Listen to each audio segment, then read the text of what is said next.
நீங்கள் அறிவீர்களா, ஸ்ரீ ஹனுமான் பஞ்சமுகி ஹனுமானாக ஏன் அழைக்கப்படுகிறார் என்று? மாயா மற்றும் மத்ரா என்ற இரண்டு சக்தி வாய்ந்த அசுரர்கள் பிரம்மாவிடமிருந்து மிகப்பெரிய ஆசிகள் அல்லது பரிசுகள் பெற விரும்பினார்கள். அவர்கள் மிகவும் தீவிரமாக தியானம் செய்து பிரம்மாவிடமிருந்து பலவிதமான சக்திகளை பெற்றுக்கொள்ள முயற்சித்தனர். அவர்கள் பெற விரும்பிய ஆசிகள் உலகத்தை அழிக்க வல்ல பெரிய சக்திதான். அவர்கள் அந்த சக்தியை பெற்றுவிட்டால் உலகத்தை எளிதாக அழிக்க முடியும் என்று யோசிக்கப்பட்டது. இதனால் உலகத்திற்கு பெரிய ஆபத்து வந்தது. இந்த நிலையை தடுக்க ஸ்ரீராமர் தன் சகோதரன் லட்சுமணரிடமிருந்து ஒரு அவசர அழைப்பு பெற்றார். லட்சுமணர், இந்த நேரத்தில் அவசரமாக உதவி தேவைப்படுகிறது என்று ஸ்ரீராமரை அழைத்து, சகோதரரை உடனே வர வேண்டும் என கேட்டுக்கொண்டார். இதற்கு பிறகு ஸ்ரீராமர் தன் பக்தனான மற்றும் மிக சக்தி வாய்ந்த ஹனுமான் பெருமானிடம் உதவிக்காக நாடினார்.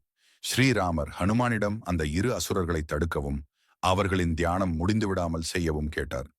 ஏனெனில் ஸ்ரீராமரின் நம்பிய பக்தராகிய ஹனுமானே அவற்றை மிகச் சிறப்பாக எதிர்கொள்வதாகவும் அவர் தேவையான சக்திகளை பெறும்படி தேவர்கள் அனைவரும் அவரை ஆசி செய்ய தயாராக இருப்பதாகவும் அறிந்திருந்தார். இதன் பின்னர் ஸ்ரீராமர் அனைத்து தேவர்களையும் அழைத்து ஹனுமானுக்கு பல்வேறு சக்திகளை வழங்கினார்கள். ஸ்ரீராமர் அவருக்கு பவிஷ்ய ராம விஷ்ணு சக்கரம் கொடுத்தார். ஸ்ரீ விஷ்ணு அவருக்கு சுடர்சன் சக்கரம் கொடுத்தார். இந்திரன் தனது வஜ்ரம் ஆறுதல் குண்டு வழங்கினார். அக்னி அவனுக்கு அக்னி சக்தி வழங்கினார். வருணன் அவருக்கு நீரின் சக்தி கொடுத்தார். குபேரன் அவருக்கு முச்சுதிரம் வழங்கினார். பிரம்மா அவர்கள் சிருஷ்டி சக்தி கொடுத்தார். அவைகள் அனைத்தும் ஹனுமானின் கைகளில் ஏற்கனவே நிரம்பியிருந்ததால் ஸ்ரீ சிவன் அவருக்கு மூன்றாம் கண் கொடுத்தார். இந்த மூன்றாம் கண் ஹனுமானுக்கு அந்த அசுரர்களின் மறைந்த சக்திகளை காண உதவியது.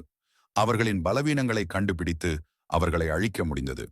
இந்த அனைத்து சக்திகளையும் பெற்ற பிறகு ஹனுமான் பெருமானால் அந்த இரு அசுரர்களை அழித்து உலகத்தை காப்பாற்ற முடிந்தது